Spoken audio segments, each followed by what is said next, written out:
Hello and welcome back to the ROKER Report podcast in association with Vaux Brewery. Sunderland Ladies have smashed all ahead of themselves this season and are sitting pretty at the top of the league. To discuss a remarkable season so far is a lady responsible for making sure no goals go into our net. It's Sunderland Lasses keeper Claudia Moan. How are you doing? Are you well? I'm alright, yeah. Almost got your name a bit wrong there. People always do. I did have to ask if it was Claudia or Claudia, but Claudia, isn't it? Yeah. Good. Okay, fantastic. So as I've said, remarkable start of the season. Time to get excited yet, or are you keeping your feet on the ground? Definitely keeping feet on the ground. Start of the season went really well for me and for the whole team, especially with being unbeaten and only drawing one. So nothing really bad can be said about it. Yeah. How many games is it now unbeaten in all competitions? 10? 10, I think, yeah. 10? Yeah. Losing count. Yeah, we've had two cups. 2 cup games, Cup games. Burnley and 3 cup games. Barnsley, 3, yes. Yeah, Newcastle was the Oh, one Newcastle, I forgot about. yes, Yeah, how could I forget about that one? 3 cup games and then 8 league games, so 11. So 11? Yeah. My fault, I said 10. So I'm getting it wrong. It's your second spell at Sunderland though, isn't it? You have been here before. Yeah, for Sunderland development. How different does it feel compared to the last time you were here? I mean, the last time I was here, which was not last season, season before, it's a massive difference because, I mean, we were training at Bullocksteads, which is where the first team trained as well as us. And then we also, if we had a home game, played on the same pitch. So first team and development, like, ripped the whole grass up during the week, and then we still had to play there on the Sunday. So conditions have been much more better. Better. Makes sense. It's fine. Yeah. Improved. Yeah. That's it. Yes, that's what we're looking for. Massively. Yeah. You're at the academy at the moment, aren't you? Yeah. Yeah. Are you finding that's just much better being in the academy? Do you feel much more part of the club being part of there? Because I think a lot of people were surprised that you weren't there originally. Yeah, definitely. I mean, you look at other teams and they're going, like, it's getting into winter and they're going still out on 3G outside or on the grass outside, and we have the privilege to be inside. So it might be a bit nippy in the barn sometimes, but it's not like torrential rain or anything, so it's really nice facility for us. And for people who have maybe not been in the academy, which is, to be honest, many of us, what are the kind of benefits of an academy, the kind of Sunderland size for a ladies team where maybe, with all due respect to other ladies teams, they maybe don't have that level of facilities? Some of the men's team don't have that kind of facilities. What are the benefits of the academy? When you walk in, I mean, you go past other coaches from other teams of Sunderland, and it's just it's like being a part of something much more than just the ladies team. So it just feels like something better than what you say other teams have. It's hard to describe. Yeah, no, I know what you mean. I mean, I suppose one of the big differences that I've noticed since the start of the season is we have that hashtag, don't we? That one club, our club sort of thing. And I think that's why a lot of people were quite surprised that, previously there wasn't training at the academy for the girls teams. Yeah. Whereas if you're having a slogan like that, you've kind of got to have something like that. But it is surprising how when you look across the rest of the country, that doesn't always happen, and it sometimes does feel a bit of a detriment towards whichever particular team it may be. So it is good that they've got them on board. But I mean, when you would have been here the first time, obviously part of the development squad, but with that as well, you also had Ellis Short there, or the previous regimes. I don't think Stuart took over by that point. No. Have you felt like a difference coming into the club? I mean, obviously Stuart was here a season before you came back, but do you feel like there's a bit more focus? You have a little bit more leeway, there's a little bit more notice of the ladies team compared to what there was maybe when there was previous regimes here? 100%. I mean, I don't know, when I was here last time, I'm unsure if Sunderland, like the one club, our club, were as promoting for the ladies team on social media. Mm-hmm. I'm not too sure of that.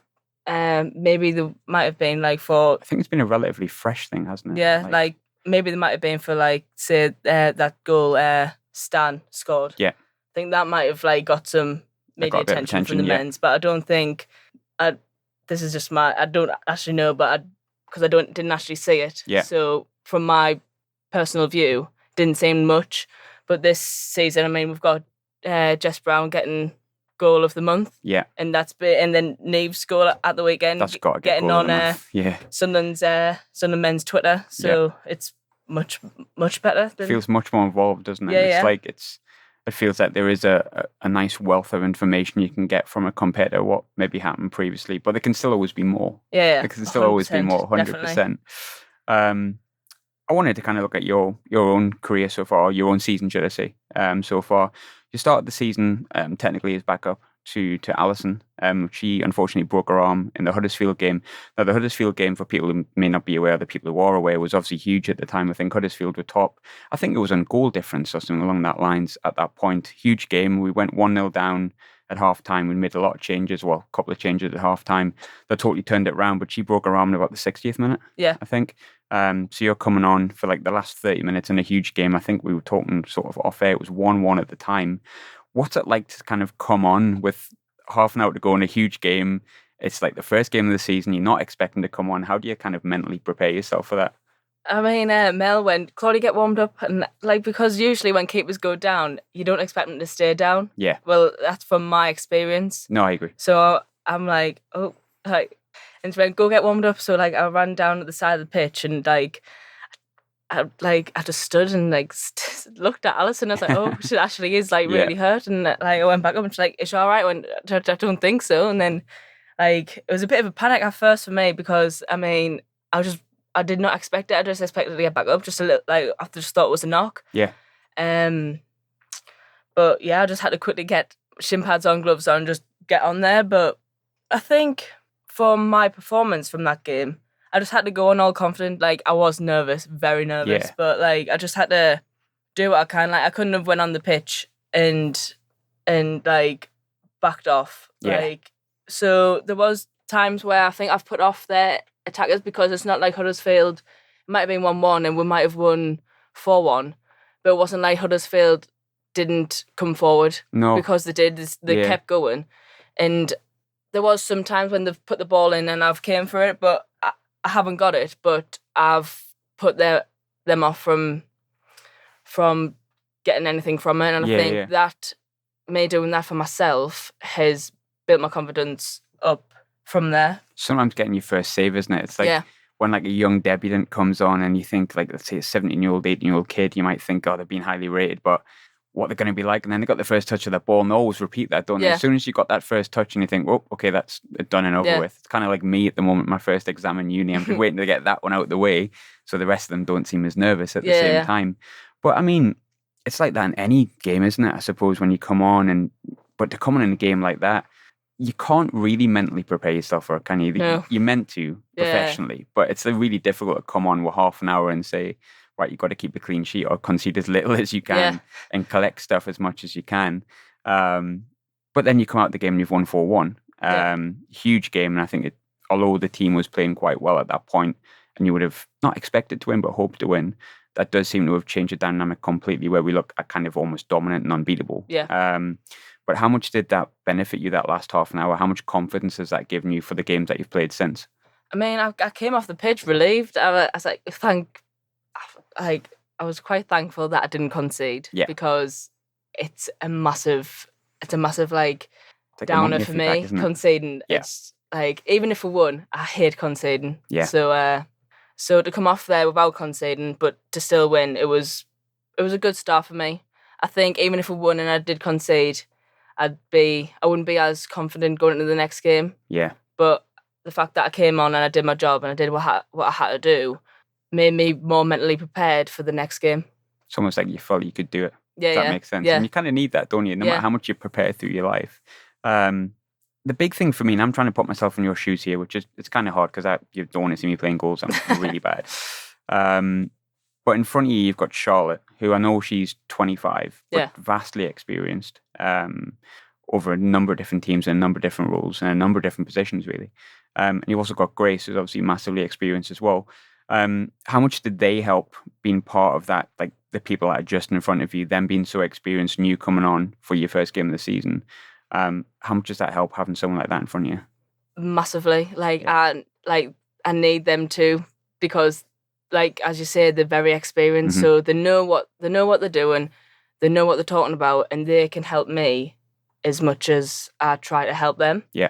So it's not just me communicating from the back, it's also them too, whether it's across the back line or talking to me or talking to the whole team. They're very strong. Charlotte's got a strong character, hasn't she? Yeah. Like you can very. I mean, I was at the game against Stoke on Sunday, and you can really hear her like bark on orders. Yeah. Whereas Grace is kind of like really chatty and really talkative in person to speak. But on the pitch, she's maybe not as loud as Charlotte. But you can see that she's speaking throughout the game sort of consistently as well. And it must be like, I just thought, looking back when you watch it, like you must have so much confidence that you've potentially got the best 2 centre-halves in the league right in front of you. And I don't think there's many people that could disagree with that. No, Charlotte's definitely the vocal. But for Grace, like if I'm talking to Grace or if someone else is talking to Grace or if Grace is talking to someone else, like she uses hand gestures, and that's when I know that she always seems to be listening. Because she's always she always like puts a thumbs up, or she knows like she's just listening. Yeah. But Charlotte's always trying to get on the ball as well. Like just constantly, it's like she just wants to get the ball, get a goal, and 15-minute hat-trick from centre-half the other week, wasn't it? Yeah. I think unbelievable. All 3 came from corners? Yeah, they did. Yeah. That's true. Yeah, that's absolutely true. I mean, fair enough. Yeah, you can't complain with that. And she got one, was it against Hull? Free kick as well? Free kick, yeah. The goal-scoring centre-half. Not too bad. No. Talking of, I think I was speaking to Niamh the other day. I did a little piece with Niamh, and she was also discussing how, not just the experience in front of yourself, sort of Grace, and also Charlotte in front of you, but like the experience throughout the team. And she mentioned Kira, she mentioned Melanie as well. She said how important it is to have people like that. That is, you don't have to ask for advice, they'll give you it regardless. Yeah. And it seems that there's a really nice blend through the team at the moment of like really sort of youthful, almost inexperienced players, alongside people who've been there, done it, bought the t-shirt and wore it twice. Yeah. Such as Kira and Molly's sort of 50th appearance the other day. Do you find that the squad has a really good dynamic from a personal level? Definitely. Yeah. I mean, you've got Niamh and Jess who are making a big impact on the team, only at 16. Yeah.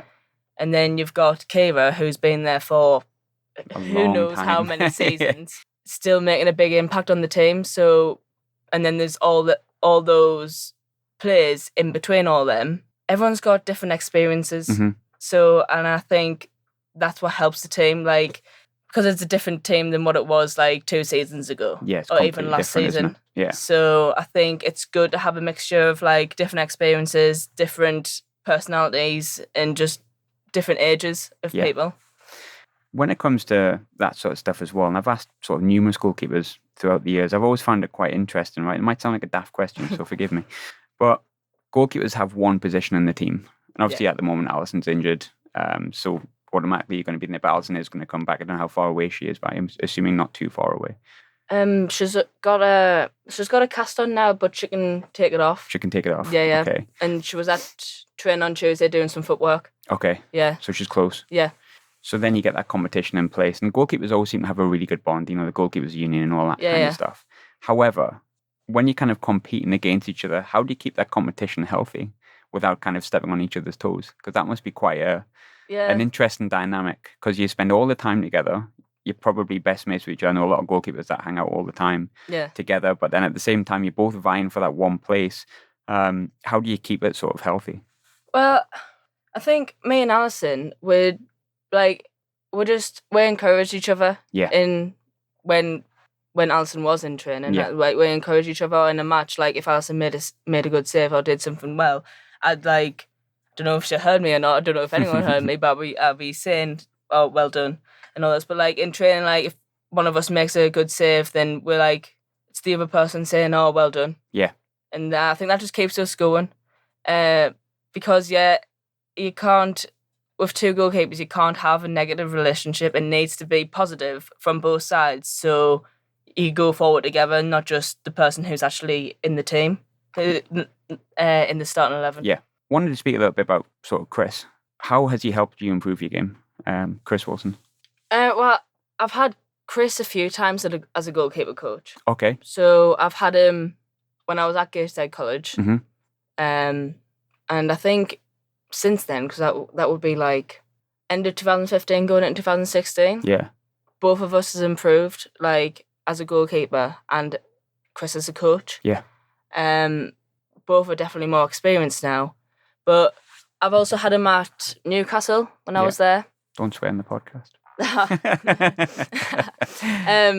And then I had him at Sunderland Development. So I've had a few seasons with Chris, and I think this one's definitely the best season so far within training wise, because it's just, I mean, it's more Like a higher level.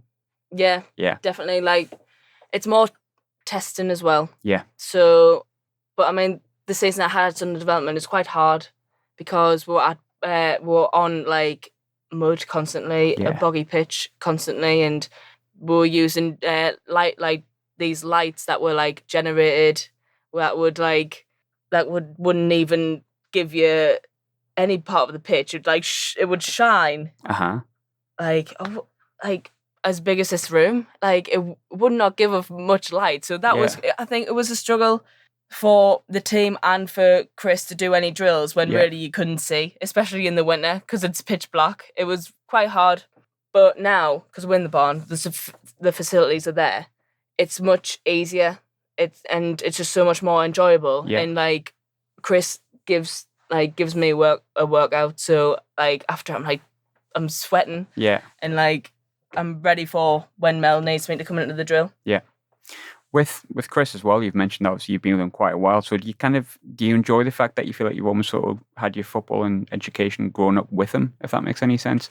Would you prefer to have someone sort of from start to end, or is it sometimes nice to have someone different in now and again, or has it been really beneficial for you personally to have him so often?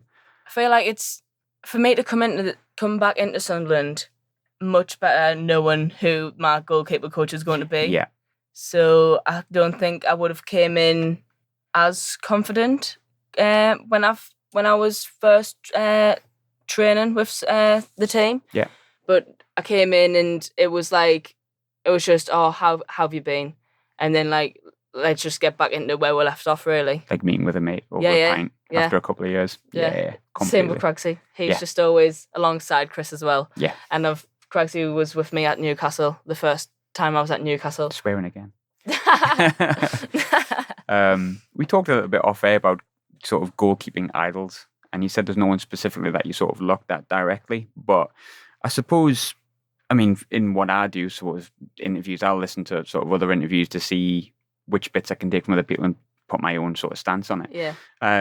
But is there any particular goalkeepers, either past, present, or people that you play alongside or have played against, that you sort of look at as people that you not aspire to be, but you could take things from, and there's certain things that you kind of admire about them? I think there's different parts of different goalkeepers that I think I would like to be able to, I would aspire to be able to be the same as them with. So like I'd say De Gea. Yeah. He's really good. I mean, I think he's a good keeper all around. Yeah, he's fantastic. Yeah. For him, for me, his specifics are like when he comes out and the way he like for 1v1s, like he's good with getting into where he needs to be, and he's good with stopping them kind of. Positioning's great. Yeah. Very good position. Pickford. Yeah. I mean, not just because he's from Sunderland. Because he's class. I mean, I think it's great. I think it's great that he's a Sunderland boy, nice, and he's went to the World Cup and all that. But his throws and his distribution are really good as well. It's an attacking force, isn't it? Almost. It's like, it's a whole new dynamic to this game. Like, it just, all you need to do, one big ball forward and it's a possible chance on goal. So I definitely like see like that part of his game. I'm pleased you said Pickford. I was hoping you were going to say Pickford, but I had to make sure. With training and stuff like that, one thing that surprised me when I first started really getting involved and listening, and I don't know why it surprised me. I know that it sounds really stupid because I know there is a difference, unfortunately, in terms of pay and levels in terms of that. Yeah. So therefore, I know a lot of you also have to have a job on the side of that, whereas maybe the men's team, fortunately for them, don't have that. But because of that, what you do get is you get less training than maybe the men's team does. Yeah. I think, I could be wrong here, but is it 4 hours per week you get training? Is that right? give or take twice a week, isn't it? Something like that.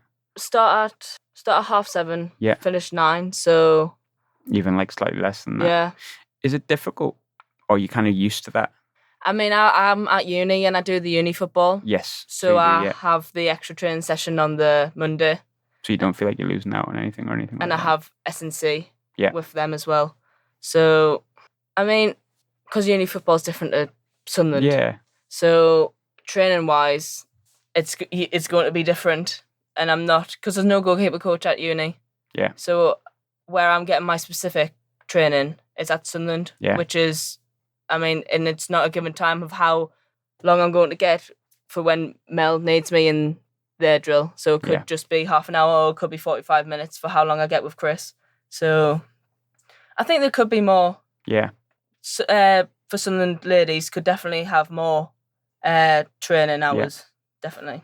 Do you think with sort of the World Cup in the summer, it definitely felt like there was a change in shift between people who paid attention to the women's game to the point where like it got people weren't calling it the women's game, they were just calling it the match. Yeah. Which is kind of what I was doing like during the World Cup. And you know, I'd just be, you're watching match tonight, Dad? Yeah, no problem. It wasn't I were watching the women's football of the Lasses, but I was speaking to Jill Scott about the shift in, obviously she's at the peak and has been for a while, but even she said she could feel like the change in grassroots really is changing like the dynamics at the top as well. I think her quote was, anything that comes from, anything that changes at the top comes from the bottom, and it doesn't change without it. As someone maybe sort of in the middle of that, do you feel like a huge shift since the summer? Do you feel that personally that there has been not just a rise in interest, but a rise in levels? There's definitely been so much more interest in women's football, whether that's people wanting to get involved or that's supporters. But I mean, I feel like that happens with the Olympics, with any big event that goes on, which is good because whenever like the Women's World Cup on, there should be a boost. That's when people should be promoting it the most. Like that's the time, that's the peak time for people to be like, right, I want to do this, or I think my little girl might enjoy this. I mean, it shouldn't just be like one boost in every 4 years. Yeah. So it should be all the time. Yeah, that's why there needs to be more media coverage on women's football in general, not just Sunderland Ladies. Yeah. Coverage in general, because there could be someone who could be like the greatest women's footballer in the country. Right down the road from you, or a couple of doors down. But because there's no media coverage or no one's showing it to them or getting them involved in it, they're not going to be. Yeah. And it's a shame really, because there needs to be more done about it. I think like one thing that I'm enjoying as a fan, for example, I wish I'd seen someone like Lucy Bronze, like at a peak.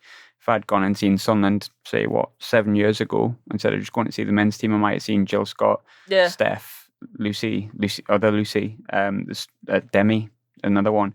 And I feel like, I mean, I was saying before, the game against Stoke on Sunday, when Niamh scored that second goal, and Mel probably won't like me for saying this, but I felt like I was watching someone who I might be seeing on an international stage. Yeah. In a few years' time, there's kind of a niceness about that. Yeah. I feel like in the Northeast, football's just football. Like, I think that there's always been a level of it there, and I definitely feel like it has increased. But I think you're totally right. I think it's all about sustainability, and I think you're right in what you're saying, that sustainability needs to come from coverage. Yeah. And knowing who's who, which is why we do podcasts, you see. But for you personally then, away from maybe the game, what's your ambitions moving forward? Maybe not even just for the season, just in general. Do you set yourself targets, or do you just take game by game? Well, I want to be able to say that football is my job. Yeah. I want to be able to say that. I don't want to rely on a job that I wouldn't be enjoying. Yeah. So I want to keep going. First thing I've always had since I've started football is I want to get to somewhere where I feel like I've actually achieved. Yeah. I mean, being able to play for Sunderland Ladies first team, I've 100% achieved. That's where, I mean, I was born in Sunderland. I was at the centre under 12s, and eventually I've got there. But I want that to be more. Yeah. So feels like you've hit that step. Yeah. Where you've trained and you want to get to that level where you're playing sort of every week for a team. Yeah. You are doing that. You're doing it for your hometown team. But then what's the next step after that? Yeah. Good way to be. I try to do that with podcasts, but then I just hit one point and I just stay the same. When you were growing up, I think I know the answer to this, but I'm going to ask anyway. But which team did you watch growing up? Who do you support? It was Sunderland, but I had a little stage in my life where it was Man U and Man City at the same time. I'm so pleased you said someone other than that lot. No. Yeah, it was Man City at the same time. So I'd be walking around in either a Man City strip or a Man United strip at the same time, which when I look back at it now, a bit controversial. Yeah, very controversial. Yeah, but I mean, they were both great teams at the time. I mean, Man City still is, but Man United's had a bit of a... Yeah, they've had a bit of a dip. Yeah. I'd switch for Sunderland, mind, to be honest. I wouldn't mind, but I was going to say, was it good Man City or bad Man City? Well, not as good Man City. Although they've been good for about a decade now, haven't they? They've been, yeah. Time flies, I'm feeling old. I mean, Ryan Giggs was still playing. He was my favourite player for Man United at the time. And then Sean Wright-Phillips was my favourite player for Man City. Yeah, I don't know. That's left wing. Yeah. Left of centre, should I say? But did you go to the stadium like ROKER Park? Or although saying that ROKER Park was knocked down, a while ago now. Yeah, now I'm really feeling old. I don't even know if Yeah, a while ago. I wasn't here at the time. You weren't here. Unfortunately, I was. But did you go to the stadium like growing up and stuff? Do you have family who are like big Sunderland fans? You're Sunderland born, I believe. Is that right? Yeah. My whole family's Sunderland, but I'm like, if there was a chance for me to go to a Sunderland match and I had nothing on the day, I would. But like, so back in under 12s, matches were on a Saturday. Yeah. So even if there wasn't, you couldn't go. Yeah, but yeah. Kind of lucky in a way. Yeah. From my side, anyway. I wish I had something else to do on a Saturday. I'll tell you that. And so just to finish, it's probably a difficult question, and I'm asking you looking to the future again, but if there's one thing that you could change in the women's game over the next 10 years, or one thing that you would like to see change, what would it be and why? Obviously media. Yeah. But from media, before media can be, like, it's hard because for there to be more media, there needs to be more supporters. Yeah. Or else the media's not going to gain anything from it. But then, like, which one goes first? Is it the supporters or is it the media? Because media gains supporters. So definitely more supporters, more media coverage. But I just think men's teams need to back the women's teams more. Yeah. And like they need to get behind teams. Like there's like for us, luckily, we are kind of getting backed, and if we get promoted this season, then we'll get it'll be a huge boost for us. So, and also like it's quite sad for where Sunderland Ladies were, and for them to be relegated twice. Yeah, through no fault of their own as well. Yeah, just not because of team performance, because I don't even think they were in relegation. No, in the 7th, league. I think. They weren't even in relegation. Yeah, nowhere near. They've somehow been relegated twice. It's quite unbelievable to say that, and it's because of funding, when really it shouldn't. It should be because of performance and because of the league table. Yeah. So I don't think that should. I don't think again. Funding should be a factor on where your team stands. Yeah. It should be on performance. Yeah, absolutely. Claudia, thanks very much. Thank you for having me. It's all right.